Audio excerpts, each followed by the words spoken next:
நமஹ.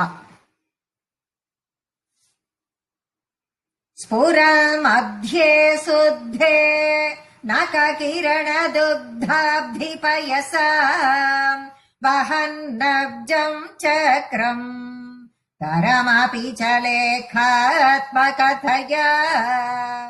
ஸ்ரிதோ மாத்ஸ்யம் ரூபம் ஸ்ரீயமபி ததானோ நிருபமாம் த்ரிதாமா கமாக்ஷ்யாஹ பதநலின நாமா விஜயதே. த்ரிதாமா அப்படின்னா த்ரிதாமன் அப்படின்னு விஷ்ணுக்கு பேர். த்ரிதாமன் அப்படின்னு விஷ்ணுக்கு பேர். ஏன்னா த்ரீனா மூணுன்னு உங்க எல்லாருக்குமே தெரியும். த்ரிதாமன் அப்படின்னா மூன்று இருப்பிடங்களிலும் இருப்பவர், மூன்று இடத்துல இருக்கிறவர் அப்படின்னு பார்த்தா இவர் என்ன, அவர் இருக்கிறது வெறும் வைகுண்டம் தானே அப்படின்லாம் நம்ம சொல்றோம். அப்படின்னா இதுல மூன்று இடங்கள்ல இருக்கார். மூன்று இடங்களில் இருப்பதால் அவருக்கு திரிதாமன் அப்படின்னு பேரு. அந்த மூன்று இடமும் அம்பாளினுடைய பாதத்துக்கு. இப்ப எதெல்லாம் அம்பாளினுடைய பாதத்துக்கு ஒப்பிடுறார் மூக்ககவி அப்படிங்கிறது தான் இதுல பாக்குறோம் நம்ம. அவர் இப்ப எது அப்படின்னு பாக்குறோம் அப்படின்னா சக்கரம், வஹன் நப்ஜம் சக்கரம் தரம் அபீச்ச லேகாத்ம கதையா ஸ்ரிதோ மாத்ஸ்யம் ரூபம் அப்படின்னு கொடுக்கிறார். சங்கு சக்கரரேகை, சங்கரேகை, பத்மரேகை, மத்ஸ்ய ரேகை, இது எல்லாமே அம்பாளினுடைய பாதத்துல இருக்கு.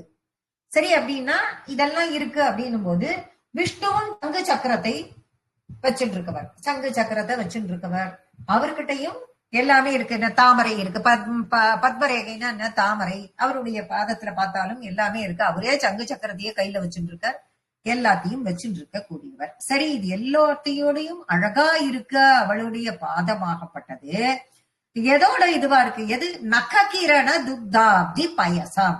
நககிரணம் அப்படின்னா நமக்கு ஆரம்பத்திலையும் தெரியும், திரும்ப இந்த நகத்தை அவர் வர்ணிப்பதை போல வேற எதையுமே அவர் வர்ணிக்கல. அப்ப இந்த நககிரண இது எங்க இருக்குன்னா நகத்தினுடைய, அவளுடைய நகம் இருக்கு இல்லையா, அந்த பாதத்தினுடைய நகம், அந்த நகத்தினுடைய கிரணம்னாக்க அதனுடைய காந்தி, பிரைட், அந்த காந்தி, அந்த பிரைட் இந்த பாதத்தினுடைய நடுவுல பிரகாசிக்கிறது. என்ன? தாமரை போன்ற பாதம், செந்தாமரை போன்ற அந்த, அதுக்கு ஒரு கலரே நம்மளால கண்டுபிடிக்க முடியாத அளவுக்கு அது சிந்தூரம், அருணன், செந்தாமரை, தாமரை, எத்தனை கலர்ஸ் கொடுக்கிறார். அதுல இதோட ஒளியும் கலந்து மிடில்ல இருக்குங்கிறார். அப்போ மிடில்ல இருக்கக்கூடிய அப்பேற்பட்ட பாதமாகப்பட்டது. வானம், வைகுண்டம், பூமி, மூன்று இடம். இந்த திரிதாமன் அப்படிங்கிறப்போ அவர் எங்கெங்கெல்லாம் இருக்கார்? வானத்திலையும் இருக்கார், வைகுண்டத்திலையும் இருக்கார், பூமியிலையும் இருக்கார் அப்படின்னு சொல்லிட்டு சொல்றார். அப்படின்னு சொல்லும் பொழுது இப்ப அம்பாளும் எப்படி? தாமரை அப்படிங்கிறது என்ன? லக்ஷ்மி வசிக்கும் வாசஸ்தலம், அவளுக்கு வாசஸ்தலம், ஸ்திரமாக வாசம் செய்யும் இடம். இப்ப வைகுண்டத்துல இருக்காரு இல்லையா ஸ்ரீமன் நாராயணன், அவருடைய வக்ஷஸ்தலத்திலேயே லக்ஷ்மி தான் இருக்கா. இந்த லக்ஷ்மி ஆகப்பட்டவள் வைகுண்டத்துல இருக்கிற பெருமாளினுடைய ஸ்ரீமன் நாராயணனினுடைய வக்ஷஸ்தலத்தில் இருப்பவள். சரி, அங்க அவ இருக்கா. சரி, அப்படின்னு பார்த்தா பூமியில எங்க இருக்கான்னா மத்ஸ்ய ரேகையா இருக்கா. பூமியின் மத்தியில இருக்கக்கூடிய மத்ஸ்ய ரேகையாகவும் அவள் இருக்கிறாள். சரி, வைகுண்டத்துல இருக்க இவ அம்பாள் அப்படி இருக்கா, பூமியில எப்படி இருக்கா அப்படின்னு பார்த்தா வானத்துல திருப்பார்கடல்ல பரிசுத்தமான வெண்மை நிறமாகவும் இருக்கிறாள். பரிசுத்தமான வெண்மை ஒளியாக அங்க மகாவிஷ்ணு இருக்கிறார். எங்க இருக்காரு? வானத்தில் இருக்கிறார். இப்ப 3 இடத்துல இவர் இருக்காரு. வைகுண்டத்திலையும் இருக்காரு, வானத்துல திருப்பார்கடல்லையும் இருக்காரு. வைகுண்டம் வேற, திருப்பார்கடல் வேறையா? ஆமா, அதுக்கு தனியா எக்ஸ்பிளனேஷன் இப்ப கொடுக்க வேண்டாம். அதை தனியா நான் என்னென்ன இருக்கு அப்படின்னு சொல்லிட்டு நான் அதுக்கப்புறம் இன்னொரு நாள் உங்களுக்கு சொல்றேன். இந்த திருப்பார்கடல் பரிசுத்தமான பார்க்கடல் அப்படின்னா புரியுதா உங்களுக்கு? பார்க்கடல் அப்படின்னா பால் எப்படி இருக்கு, அது கடலை பார்த்துக்கோங்க. அந்த வெண்மை நிறம், அந்த வெண்மை நிறமாகப்பட்டது ஏன்னா ஏற்கனவே இவர் சொல்லிட்டே இருக்கிறது நககிரணங்கள், அப்பேற்பட்டது இந்த 3 இடம். அப்ப வானத்துல இவர் திருப்பார்கடல்ல இருக்கார். வைகுண்டத்துல எங்க இருக்கார்? வைகுண்டத்துல இருக்கிறவர் அவருடைய மார்புல மகாலட்சுமியை வச்சுட்டு இருக்கார். ஏற்கனவே மகாலட்சுமி வாசம் செய்யும், ஸ்திரமாக வாசம் செய்வது இந்த தாமரை. இப்படி இத்தனை இடத்திலே மகாவிஷ்ணு 3 மூர்த்தங்களாக இங்கு தெரிகிறார். நமக்கு தெரியுது இது எல்லாமே தேவியினுடைய பாதத்துல இருக்கு. அப்படின்னு பார்த்தா இந்த பரிசுத்தமான இந்த வெண்மை நிறம், அந்த பார்க்கடல் அப்படிங்கிறது என்னன்னா நககிரணங்கள், நகங்கள், அவளுடைய நக கிரணங்கள். இந்த மத்ய ரேகை அப்படின்னு சொல்லிட்டு சொல்றா இல்லையா, அதுதான் தன்னுடைய ஹிருதயத்தில் அப்படி ஒரு ரேக பளிச்சிரு அப்படி நீலமேக சியாமள வர்ணனாக இருக்கக்கூடிய அந்த பெருமாளினுடைய திருமார்பில், வக்ஷஸ்தலத்தில் திருமார்பில் அம்பாள் அப்படியே பவுன் மாதிரி அப்படி கோடு போட்டா மாதிரி, பொற்கோடு போட்டா மாதிரி இருப்பாளாம், ஒரு மின்னல் மாதிரி. அப்படி பவுன் மின்னித்துனா எப்படி இருக்கும்? அப்போ அவன் இருக்கிறதுனா, அந்த மின்னல் இருக்கிறதுனால தான் பெருமாள் இங்க இருக்காருன்னே இருட்டுல தெரிஞ்சுதான் தேவகிக்கு. எப்போ குழந்தை பிறந்துட்டார் இவரு, அப்படியே பயங்கர டார்க் ப்ளூ, அங்கேயோ மழை பெய்யறது, இருட்டு, ஒரே கருமேகம். இதுல பிறந்திருக்கிறது பகவான் எப்படி தெரியும்? தெரியல. என்னன்னா அததான் சொல்றாரு அப்பவே கவி, உன்னுடைய வக்ஷஸ்தலத்துல நீ பிறக்கும் போதே அது தாயார் இருந்தா, அவ இருந்த தோட்டத்தான் அவ கோல்டு கலரு, நல்ல பொற்கலர், பவுன் கலரு. அவ உன்னுடைய மார்பில் கீத்து மாதிரி, மின்னல் கீத்து மாதிரி இருந்ததுனால்தான் நீ பிறந்திருக்கேன்னே தெரிஞ்சுதுன்ட்டாள். அப்போ தாயாராலதான் அவருக்கே பெருமைன்ற மாதிரி அந்த இடத்துல எடுத்து கொடுத்தாரு. அதே மாதிரிதான் இந்த இடத்துலயும் மகாவிஷ்ணு தன்னுடைய ஹிருதயத்தில் எந்த இடத்துல வச்சுட்டு இருக்கார்? வைகுண்டத்தில் வைத்துக் கொண்டிருக்கிறார். எப்படி? மத்ய ரேகையாக. அப்ப சங்கு சக்கரம், மத்ய ரேகை, அந்த பார்க்கடல்ல இருக்கக்கூடிய அந்த ஒளி எல்லாமே மூன்று உலகத்தையும், வானத்தையும், வைகுண்டத்தையும், பூமியையும் காட்டுவதை போல் இது மூணுமே அம்பாளினுடைய பாதத்தில். அப்படியே அந்த தாமரை போன்ற பாதம் அவளுடைய பாதத்திலையும் சங்கு சக்கர ரேகைகள், பத்மரேகை, மத்ய ரேகை எல்லாமே இருக்கிறது. திரிதாமா என்று 3 இடங்களையும் தேவியினுடைய பாதங்களிலேயே இருப்பதாக இங்கு பூமையிட்டு காட்டுகிறார் மூக்க கவி. நகஸ்ரீ சன்னத்த ஸ்தபக நிஜித ஸ்வைச்ச கிரணைஹ பிஷங்கைஹ கமாக்ஷி பிரகடிதலசத் பல்லவ ருச்சிஹ சதாம் கம்யஷங்கே சகல பலதத சுரதருகோ பதேயஃ பாதோயம் துஹினகிரிராஜாயதனயே. அங்க மூன்று இடமும் பெருமாள் இருக்கும், 3 இடமும் அவளுடைய பாதமும் அப்படின்னு காமிச்சது. இங்க என்ன சொல்றார்? கற்பக விருட்சத்திற்கு கொண்டு ஈக்குவல் பண்றார். துஹின கிரிராஜன்ய தனியே. கிரினா என்ன? மலை. கிரிராஜன் பர்வதராஜன், அவனுடைய தனையே மகள், பர்வதராஜனின் மகள். அவளுடைய துவதீய பாதோயம், அவளுடைய 2 பாதங்களும். அப்ப தேவியினுடைய 2 பாதங்களும் ஸ்ரீ நகஸ்ரீ சன்னத்த ஸ்தபக நிச்சிதை ஸ்வைச்ச கிரணைகி, அவளுடைய நகத்தில் இருந்த கிரணங்கள். அப்ப அது எப்படி இருக்கு அப்படின்னா, அந்த கிரணங்கள் எப்படி இருக்கு? அப்பேற்பட்ட பர்வதராஜனின் மகளான நம்ம காமாட்சியினுடைய அந்த பாதங்களில் உள்ள நகத்தில் உள்ள கிரணங்கள் எப்படி ஒளி வீசுறது அப்படின்னா, பூங்கொத்துக்களை வரிசையா கட்டி வச்சா எப்படி இருக்கும்? பூங்கொத்துக்களை வரிசையா எப்படி கட்டி வச்சா இருக்குமோ அந்த மாதிரி இருக்கு. இப்ப நம்ம அதை கற்பனை பண்ணிக்கணும். பூங்கொத்துக்களை கொத்து கொத்தா பூவை அழகா கட்டி வச்சு சூடி விட்டால், அப்படி கட்டி வச்சு அதுக்கு சூட்டி விட்டா எப்படி இருக்குமோ அந்த மாதிரி அது இருக்கு. சரி, அந்த நக ஒளியில் பிரகட்டித்த லசத் பல்லவ ருச்சி, அந்த நகத்தினுடைய அந்த கிரணங்கள் பாதத்துல இருக்கிற நகம் தான் வெள்ளை வெள்ளையர்னு இருக்கு. பாதம் எப்படி இருக்கு? பாதம் சிகப்பா இருக்கு. தாமரை போன்ற பாதம், அருணனை போன்ற பாதம். சரி, அப்ப சிகப்பா இருக்கக்கூடிய அந்த பாதத்துல அந்த நகத்தினுடைய ஒளி இது பாதத்துல படுறது. படும் பொழுது இது என்ன அர்த்தம்? அப்படியே அந்த நக ஒளியும் பாதத்துல இருக்கிற செம்மையும் பரவும் பொழுது என்ன ஆறுது அப்படின்னா, லைட் ரெட் கலர், அப்படியே லைட் ரெட். அந்த ரெண்டும் கலக்கும் பொழுது என்ன ஆறுது? ஒரு லைட் ரெட்டா இருக்கு. அது எப்படி இருக்கு பாக்கிறதுக்குன்னா, பல்லவ ருச்சிகி. பல்லவ ருச்சிகின்னா என்னன்னாக்க, செடி முளைச்சு வந்த உடனே புதுசா வரக்கூடிய ஒரு துளிர். அந்த துளிர் அப்படி மெதுவா அப்படி விரியும் பொழுது பார்த்தோம்னாக்கா அப்படி ஒரு லைட் ரெட் கலர் இருக்கும். அந்த புதுசுல பார்த்தோம்னா ஒரு லைட் ரெட் கலர். அது பாக்கிறதுக்கு அந்த மாதிரி இருக்கும். அது அந்த துளிர் அந்த கலரோட இருக்கிறதோட இல்லாம அதை டச் பண்ணி பார்த்தோம்னா எப்படி இருக்கும்? அது தொடரும் போல நமக்கே ஆசையா இருக்கும். தொட்டோம்னா அவ்வளவு சாஃப்டா இருக்கும். அவ்வளவு பஞ்சு தோத்து போகும், அந்த அளவுக்கு அது சாஃப்டா இருக்கும். அந்த மாதிரி அம்பாளினுடைய பாதம் அவ்வளோ சாஃப்டா இருக்கு அப்படின்னு அதையும் கொண்டு வர்றார். அப்பேற்பட்ட சாஃப்டா இருக்கக்கூடிய அந்த பாதம் சதாம் கம்ய சங்கே, யாரெல்லாம் அந்த பாதத்தை நமஸ்கரிக்கிறாளோ, சதாம் கம்ய சங்கே, யாரெல்லாம் அந்த பாதத்தை வந்து அப்பேற்பட்ட பாதம், அதை யாரெல்லாம் நமஸ்கரிக்கிறாளோ சகல எல்லா விதமான பலன்களையும், பலதாதா சுரதருகு, எல்லாத்தையும் தருவாள். எத மாதிரி? சுரதருகு, சுரன்னா தேவர்கள், தருன்னா மரம், தேவலோகத்தில் இருக்கக்கூடிய மரத்தை போல. அப்ப தேவலோகத்துல இருக்கிற மரம் இது கற்பக விருட்சம். அப்ப இப்பேற்பட்ட பாதங்களை கொண்ட அம்பாள் அவளை வந்து வணங்கும் பொழுது என்ன பலன்களை தரா?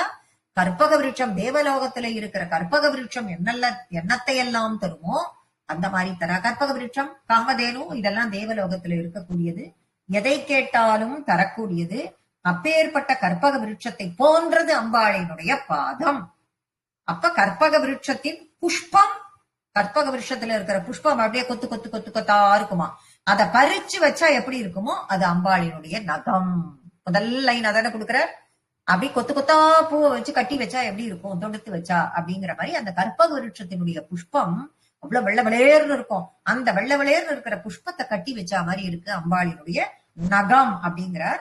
அந்த மென்மையா வரக்கூடிய அந்த துளிர்லேந்து வரக்கூடிய அந்த சிகப்பு, அந்த கலர் சேர்ந்த உடனே அந்த லைட் ரெட்டா வரக்கூடியது சகல பக்தர்களையும், அவளை வந்து நாடிய அத்தனை பக்தர்களுக்கும் செல்வங்களை வாரி கொடுக்கக்கூடிய கற்பக விருட்சத்தை போன்றது அப்படின்னு ரொம்ப அற்புதமா இந்த ஸ்லோகத்தை கம்ப்ளீட் பண்ணியிருக்கார் மோககவி. பஷட் குர்வமாஞ்சீரஜ கலகலை கர்மலஹரி ஹவீம் ஷிப்ரோதண்டம் ஜலதி பரமஞானதஹனே மஹீயான் காமாட்சி ஸ்புடமகசி ஜோகோதி சுதியாம் மனோவேத்யா மாதः தவ சரணயஜ்வா கிரிசுதே. கிரிசுதே, கிரிசுதே அப்படின்னாலும் பர்வதராஜனின் மகள், மலையத்வஜன் மகள். கிரிசுதே சரண யஜ்வா, அம்மா உன்னுடைய பாதத்தை பிடித்துக் கொண்டோமே. ஆனால் இங்க அவளுடைய பாதத்தை எதுக்கு ஈக்குவலா? கற்பக விருட்சத்துக்கும் திரிதாமனுக்கும் அதெல்லாம் ரெண்டு பாடலாக சொல்லியாச்சு. இப்ப என்னத்துக்காக இது எதுல கொண்டு வரார் அப்படின்னு பார்த்தா, யாகம் செய்யும் யாக கர்த்தாவாக இந்த பாடல்ல கொண்டு வரார். அப்போ ஒரு யாக கர்த்தா அப்படின்னு வரும் பொழுது ஒரு யாகசாலை வேணும். ஒரு யாகசாலை வேணும்னா ஒரு யாக குண்டம் வேணும். ஒரு யாக குண்டம் இருந்தா அந்த யாகத்துக்கு அக்னி வேணும். அந்த யாகத்திற்கு அக்னி வேணும்னா அந்த அக்னியில் விடுவதற்கு நெய் என்னும் ஆகுதி வேணும். இது எல்லாம் என்னென்னவாக இருக்கு. அப்புறம் அந்த ஆகுதியில எல்லாத்தையும் போட்டுட்டு நம்ம அதற்குரிய மந்திரங்களை சொல்லி அந்த ஹோமத்தை பண்ணும் பொழுது அது என்ன, இப்படி எல்லாம் இதுல சொல்றார், அழகா சொல்றார். ஒரு யாக குண்டம், இப்ப நீங்க அந்த யாக குண்டம்னு இப்ப கற்பனை பண்ணிட்டு இருப்பேன் எல்லாரும். இப்ப அம்பாளியுடைய பாதம்ங்கிறது இந்த யாக கர்த்தாவாக இருக்குங்கிறார். இப்போ யாக குண்டம், யாக சாலை எது? ஃபர்ஸ்ட் இந்த யாக சாலை எது அப்படின்னு பார்த்தா பரமஞான், இது மனோவேஞ்ஞாம் மாதா. மனோவேஞ்ஞாம் மனசு, யாருடைய மனசு அப்படின்னு பார்த்தா ஞானிகளினுடைய மனசு. ஞானிகள், யோகிகள், ரிஷிகள் அப்படின்னு சொல்றோம் இல்லையா, இந்த யாகம் எல்லாம் பண்றமா அவாதானே, அவளினுடைய மனசுதான் யாகசாலை. அப்போ சரி, அடுத்தது யாகசாலை இருக்கு. அந்த யாகத்தில் ஒரு அக்னி குண்டம் கொழுந்தா அதுல விட்டு எரியிற அக்னி, சுடர் விட்டு எரியும் அந்த அக்னி, அதுதான் பரமஞானம். பரமஞான தகனே ஜுவலதி, அது கொழுந்து விட்டு எரியிற அக்னி பரமஞான தகனே. அது எது? அந்த அக்னி கொழுந்து விட்டு எரியறது எதுன்னா பரமஞானம். பரமஞானம் என்னும் அக்னியாகப்பட்டது கொழுந்து விட்டு எரியறது எங்க? யோகிகளின் மனம் என்னும் யாகசாலையில் அது எரியறது. சரி, ரைட்டு. அந்த யாகசாலையில ஒரு அக்னி எரியறதுன்னா அதுக்கு நெய் விடாம எரிய முடியாது. அப்ப அக்னி எது அப்படின்னு கேட்டால் கர்மலகரி. கர்மலகரி ஹவீஷீம் புரோதண்டம் அப்படின்னா கர்மலகரி அப்படின்னா கர்மாக்கள். கர்மாக்களாகிய கர்மாக்கள் தான் நெய்.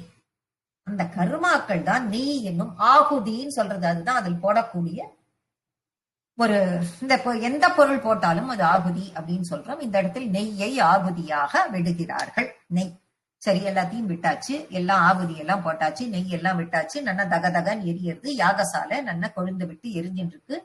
யோகிகள் என்னும் யாகசாலையில் அக்னியாக பரமஞானம் என்னும் அக்னியாக கொழுந்து விட்டு எரியறதுல நெய்யை ஆகுதியாக விட்டாச்சு. இப்ப விட்டு எரிஞ்சுட்டு இருந்தா இப்ப அதை என்ன பண்ணணும், நம்ம அதுக்கு ஒரு மந்திர உச்சாடனம் பண்ணணும். மந்திரம் எல்லாம் சொல்லாம வெறும் அப்படியே கொண்டு விட்டுட்டே இருக்க முடியுமா? அக்னி எல்லாம் வச்சு எல்லாத்தையும் வச்சு குழந்து விட்டு எரியட்டும், கொண்டு நெய்யை விட முடியாது. மந்திர உச்சாடனம். வஷட்குர்வன் மாஞ்சீரஜ கலகலை. மாஞ்சீரஜ கலகலை அப்படின்னா என்ன அப்படின்னா, அவள் காலில் போட்டு கொண்டு இருக்கக்கூடிய கொலுசு, நூப்புரம் அப்படின்னு சொல்றோமா, அந்த கொலுசுல இருக்கக்கூடிய கண்ணகி காலத்து வசனம் உங்களுக்கு எல்லாம் தெரியும். முத்துப்பரலா மாணிக்கப்பரலா அப்படின்னு கண்ணகி கேட்டு நிக்கிறா அரண்மனையில ராஜசபையில அப்படின்னு நம்ம கேள்விப்பட்டிருக்கோம். அந்த மாதிரி அதுல இருக்கக்கூடிய அந்த இதுல இருக்கக்கூடிய முத்துக்கள் மாணிக்கங்கள்லாம் அவ மெதுவா நடக்கிறாளாம். எங்க? கம்பா நதி கரையில. அதெல்லாம் உங்களுக்கு ஞாபகம் வரணும், நம்ம ஆரம்பத்திலேருந்து சொல்லிட்டு இருக்கோம். கம்பா நதி கரையில மெதுவா அவள் நடக்கிறப்ப அவ கால்ல இருக்கிற அது சத்தங்கள் கல கல கலன்னு சத்தம் கேட்கறது. அது எப்படி இருக்கு? மணியாட்டணும் இல்லையோ பூஜைக்கு மந்திரம் சொல்லிட்டு மந்திரம் சொல்ற மாதிரி மந்திரம் சொல்லி மந்திர உச்சாடனங்கள்.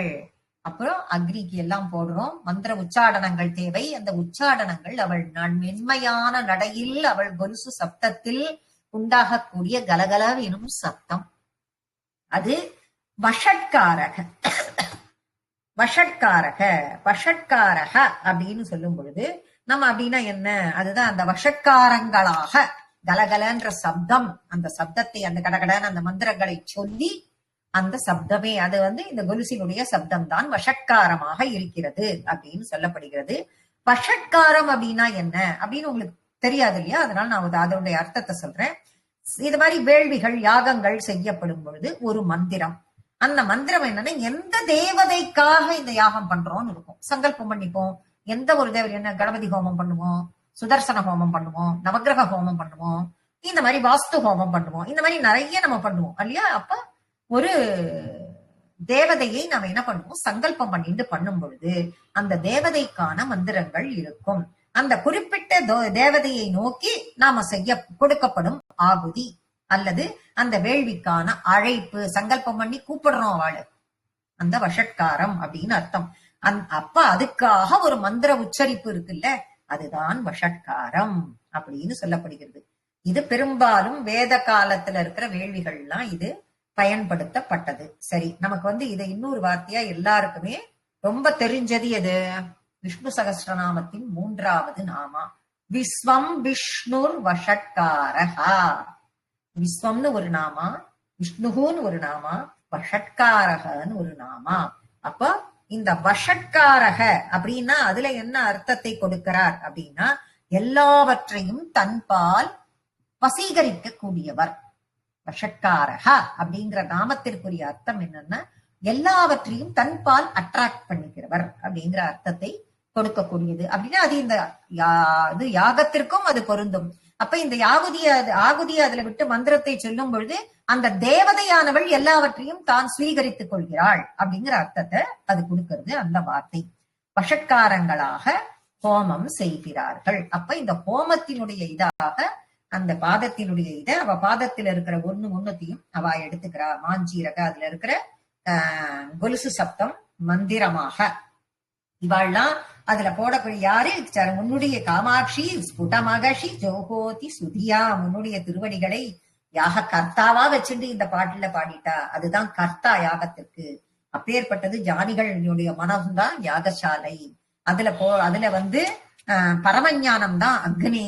அதுல விடக்கூடிய ஆகுதிங்கிறது அந்த நெய் அப்படிங்கிறது கர்மா. அப்புறம் தேவியினுடைய பாத சிலம்பொலி அவர் நடக்கிறா இல்லையா அங்க, அப்ப கேட்கறது இல்லையா அந்த சத்தம், அதுதான் மந்திரங்கள் அப்படின்னு சொல்லி ரொம்ப அழகா அந்த ஞான அக்னிக்கு ரொம்ப அழகா ரொம்ப அற்புதமான ஒரு எக்ஸ்பிளனேஷன் கொடுத்திருக்கார் மூக கவி. மகாமந்திரம் கிஞ்சின் மணிகட கண்ணாதைர் மிருது ஜபன் க்ஷிபன் தீக்ஷு ஸ்வச்சம் நகருச்சிமயம் பாஸ்மனரஜக நதானாம் காமாட்சி பிரகிருதி பட்டுருட்சாட்ய மமதா பிசாசீம் பாதோயம் பிரகடயதி தே மாந்திரிக தசா. அவளுடைய பாதங்கள் அவன் நடந்து வரா இனிமையான சப்தம் கேட்குது. அந்த சப்தம் மந்திர உச்சாடனம்னு போன ஸ்லோகத்துல பார்த்தோம். இங்க மகாமந்திரம் கிஞ்சின், அந்த மந்திரங்கள் கிஞ்சின் மணிக்கட்டக்க நாதைகி அப்படின்னு கொடுக்கிறார். அப்படி வரக்கூடியது அந்த மகாமந்திரமாக உச்சரிக்க கூடிய அந்த கொலுசு சத்தமானது நாதமா கேட்கறதும். அப்படியே கொலுசு சத்தம், அந்த தண்டைக்குள்ள இருக்கிற அந்த பரல் இருக்கே மணிகள், அதனுடைய சப்தம் ஏதோ மந்திரத்தை ஜபிக்கிற மாதிரி ஒரு நாதம் மாதிரி கேட்கறது காதுல. இதுல நகருச்சி மையம் பாஸ்மன ரஜக, அந்த நகங்களின் வெண்ணிற காந்தி இல்ல, இது என்ன அழகா இதை எப்படி கம்பேர் பண்றாருன்னு கடைசியில சொல்ற. முதல்ல அர்த்தத்தை மாத்திரம் பார்த்துக்கணும். நகருச்சி, அந்த நகங்கள் எப்பயும் வெள்ளையா இருக்கு, இதுக்கு வெள்ளை வெளையர்னு இருக்கு நம்ம சொல்றோம்.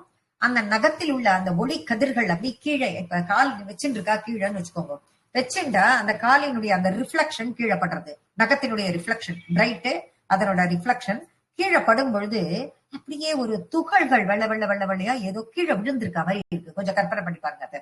அந்த அந்த துகள்கள் எப்படி இருக்குன்னா பஸ்மம் மாதிரி. பஸ்மம்னா என்ன? சாம்பல் மாதிரி. சாம்பல்னா உங்களுக்கு கிரே கலரா இருக்கும், அப்படி இல்ல.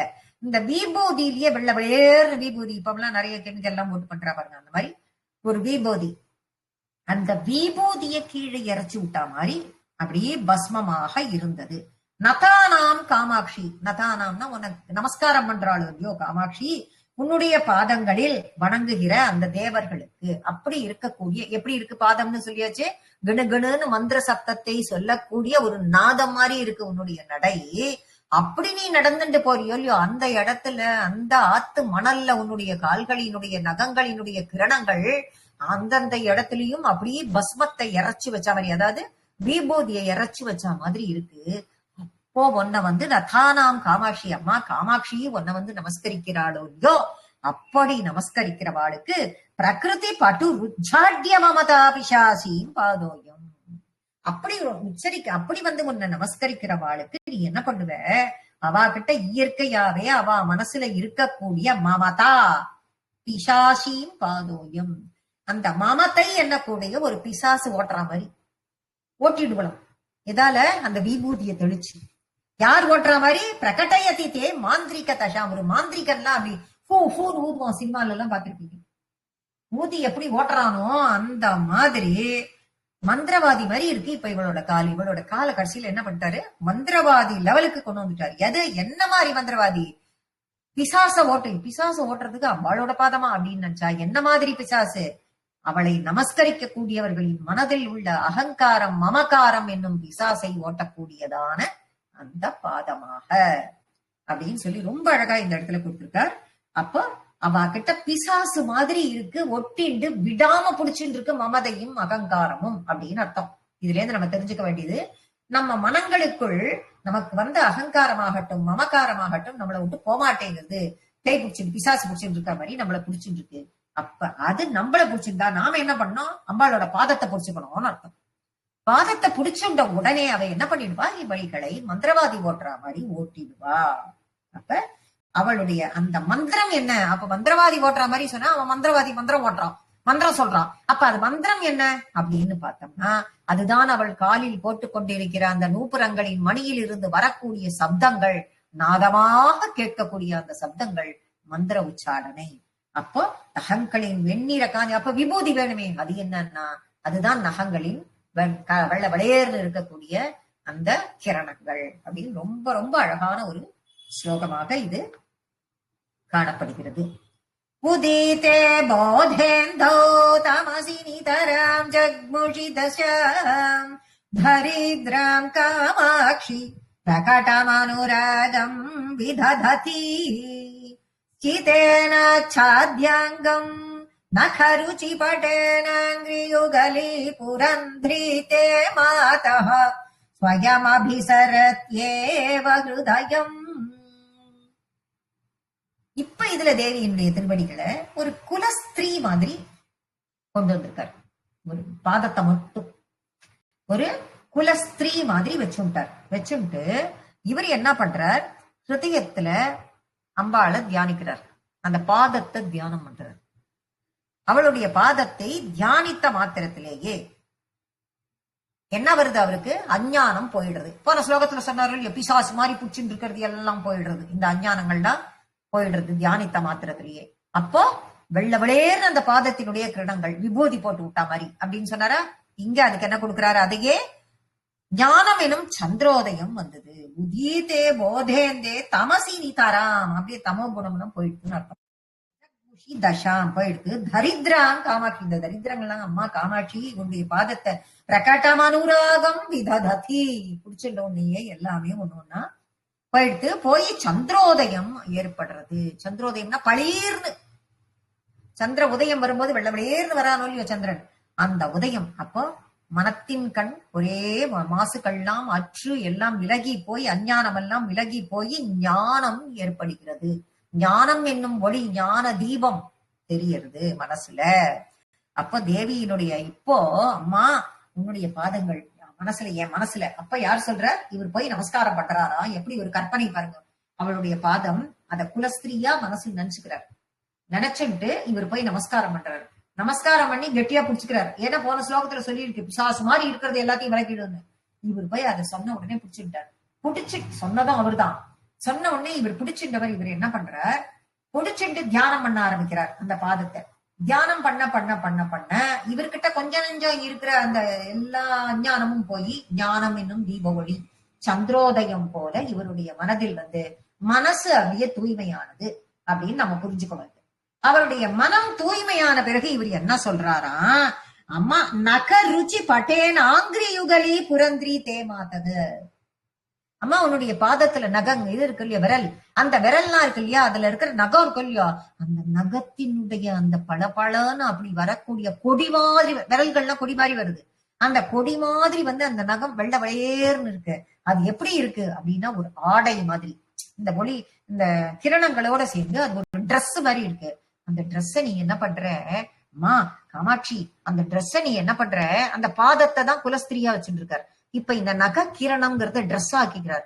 இந்த ட்ரெஸ்ஸை எடுத்து நீ போத்திக்கோ, இந்த ட்ரெஸ்ஸை எடுத்து நீ போத்திண்டு ஒரு பிராணநாதன் கிட்ட, ஒரு பிராணநாதன் கிட்ட காதல் வையப்பட்டு எப்படி ஒரு ஸ்திரீ ஆனவள் வருவாளோ அந்த மாதிரி நீ வா, என் மனசை நான் வெள்ளையா வச்சுட்டு இருக்கேன், என் மனசுல வந்து உட்கார்ந்துக்கோன்னு கூப்பிடுறாரு. எப்படி ஒரு இப்படி ஒரு வார்த்தைகளை போட்டு ஒரு கவியால எழுத முடியும்னா அதுக்கு எப்படிதான் அப்போ வந்து போன ஜென்மத்தில் இருந்து அவர் காத்துன்னு இருக்காருன்னு அர்த்தம். அந்த வார்த்தை இன்னும் பாதத்தை விட்டு அவரு மேல ஏறல, பாதத்துக்கே இத்தனை ஒரு கம்பாரிசன் அவர் கொடுத்துட்டே வர்றார். புரந்திரி தேமாதக ஸ்வயம் அபி, ஸ்வயம் நீ தானாகவே, ஸ்வயம் அபி சரத்தியேவ ஹிருதயம், என்னுடைய ஹிருதயத்துல வந்து உட்கார்ந்துப்போ வா, அந்த இத ட்ரெஸ் மாதிரி போட்டுட்டு ஒரு பிராணநாதன் கிட்ட ஒரு குலஸ்திரீயானவள் எப்படி வருவாளோ அந்த மாதிரி வந்து என்னுடைய ஹிருதயத்துல நீ உட்கார்ந்துக்கோன்னு ரொம்ப ரொம்ப ரொம்ப அழகா ரொம்ப அற்புதமான வார்த்தைகளை போட்டு ஒரு அவ அந்த திருவடிய குலஸ்திரியா பாவிச்சு தான் நமஸ்கரிக்கும் போது தன்னுடைய மனதில் இருந்த அழுக்கெல்லாம் போய் தூய்மையா நான் என் மனசை வச்சுட்டு இருக்கேன், உன்னை வாவான்னு வரவேத்துட்டு இருக்கேன், நீ வா, நீ வந்து என் மனசுல உட்காந்துக்கோ அப்படின்னு சொல்லி ரொம்ப அற்புதமாக கூப்பிடுறார். இப்படி ஒரு அற்புதமான பாவனை இதெல்லாம் பண்ணக்கூடிய ஒரு கவி நமக்கு கிடைச்சு, நமக்கு இப்படி ஒரு வாய்ப்பு கொடுத்து நம்ம படிக்கிறதுக்கும் ஒரு வாய்ப்பு கொடுத்த அம்பாளுக்கு நம்ம பெரிய நமஸ்காரத்தை பண்றோம். இதோட இன்னைக்கு கிளாஸ முடிச்சுக்கிறோம்.